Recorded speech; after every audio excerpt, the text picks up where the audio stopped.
All right, Friday the 13th. It's a scary day for a lot of people. And some people are excited about that, some people not so excited about it. Let me tell you something about Friday the 13th. For starters, Friday the 13th, I think they said it hasn't been around in a while, and it's not going to come again for like another, I don't know what it was, like 30 or 40 years or something. But Friday the 13th, so on Fridays, everybody's usually happy for Friday. It's kind of a joke, like they're ready for the weekend or whatever.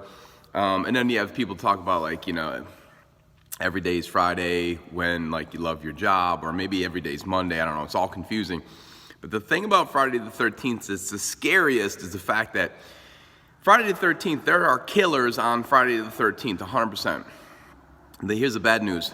You're the killer. You're the one killing yourself. The good news is you're also the hero. You're also the savior. You're also the person who can save the victim from the killer.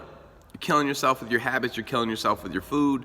Maybe you can blame, if you want to be the victim for a little while, you can blame your parents on like having put, pizza and all this other stuff in front of you. And the challenge is so many people treat Fridays in the United States like the way that they treat every day now. Friday used to be in the United States, typically you'd go to some sort of sporting event on Friday in the fall. It might be a volleyball game, it might be a soccer game, it might be a football game. And then you'd eat that food, right? That fast food. That fast food leads to a fast life, which means like your life is over quick. So they go to the concession stand to support the school by eating like the sugar, the crap that they sell there. And I'm not kicking on anybody because that's what sells, so that's what they sell. And it's okay for the concession stand to do it, but then we crap all over McDonald's for making money, for being a business. But they're just trying to raise food, raise fuel for the programs at the school by selling junk food at the concession stand. So we eat on Friday like that. And it's like, okay, I'm at the game, I'm at the ball game, right? Same thing you do at a baseball game, like you go and you get hot dog and get whatever. But you don't eat every day like that. But what happens is we've become people who eat every day like that. So what ends up happening is you end up killing your dreams and killing your goals. And I don't mean in a way like I crushed my workout, I killed my workout. No. You're killing it. They have no chance to live because you don't breathe life into them with your habits.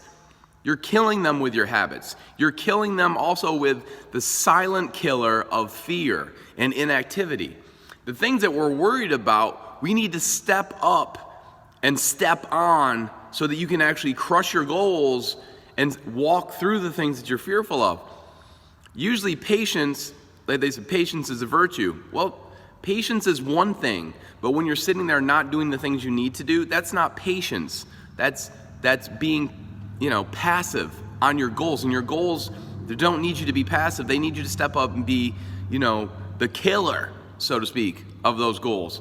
Now, one of the things that I know through sales, just like being in business over a couple of decades, is from a sales standpoint, one of the things they always tell you is, I was just reading something the other day, and statistically, and like it's between like 1 out of 8 and 1 out of 13, you have to get like 8 no's typically before you get a yes on something. And I'm not saying that no doesn't mean no, so nobody twist this, but like you get like kind of 8 passive no's before you get a yes. Well, it's almost like watching a horror movie, and I'm not a fan of horror movies. I was when I was a kid. But like in a horror movie, like what if that, the star of the horror movie, I guess, or the reason why we're there for a horror movie is the person who's doing the bad stuff in the movie. Well, if they gave up the first time that they failed, like you've seen Friday the 13th, I think it was Jason or whoever, who's running through the woods. Like he usually runs into a tree, he's falling down, usually like the person that they're chasing ends up like kind of clocking them or whatever. Now, obviously, if the person that he was chasing like was actually training and actually could run and had some stamina or some strength, like the movie would be over, right? But Jason apparently has some incredible stamina because he's like running through the woods, he's running through trees, he's like breaking his arm and all this other stuff. But he fails at least typically like 8 times before he actually accomplishes his goal in the movie, which I'm not saying is a great goal, but it's a movie, right? It's art, it's not reality. So like that's where some people get it twisted. However, if you would have faced your goals and your habits that way, we'd be better off. Put on the hockey mask and actually be, like vulnerable with failing for your habits and your goals and your dreams. Because you might take 8 times to get it right in the morning.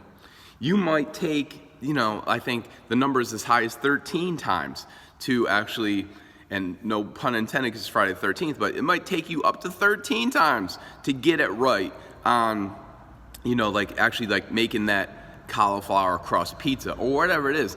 It doesn't matter what it is, like, it wasn't good, but then we change, we adapt, we overcome, we develop, we grow into what we're trying to do and be and become and get committed. And the better you get at setting those marks, setting those goals, the more accurate you're going to get with what is the next big goal, what is the next step for this. Because as you take steps, you're going to get better at understanding like how to get more sure footing, how to get better leverage on this particular opportunity. And, it's through trying and paying attention. What you do, then you review. Hey, how'd this go? And then look at it. Like when you get preseason opportunities, like this weekend, our daughter's going to have our oldest daughter's going to have a preseason tournament for beach volleyball. So she's partnered up with somebody. They're going to go into it. She's never worked with this partner before. They're going to go out. They're going to play. They're going to perform. They're going to work throughout the day and see how much better they can get. And then hopefully at the end of the day, they'll look back and they'll review what they did and be able to grow from that too. But you can grow during that process too. And then a new process from that process. And so you just keep on getting better and better and better. And so on Friday the 13th, I'm telling you right now, your food, your habits, the things that you're doing, they are either killing you and killing your dreams, or they're bringing them to life. They either breathe air into it or take it away. And it's that fast food, that Friday game mentality that like when you get the mindset right, if you're in the arena, you're bloodied in the arena, like they say, and daring greatly. If you're bloodied in the arena and you're doing it, you're probably doing well. But if you're spectating, you're outside and you're cheering and you're eating like you're not a performer, you're killing yourself, basically, is what you're doing. And especially if you take that into every day, it's going to get worse and worse and worse. And the beauty of Friday, though, especially for football, this is what I love about football. What you did matters in preparation. What you did over the summer, what you did last year. Did you study the film? Did you get to bed on time? What did you do? And what you did shows up when it matters most.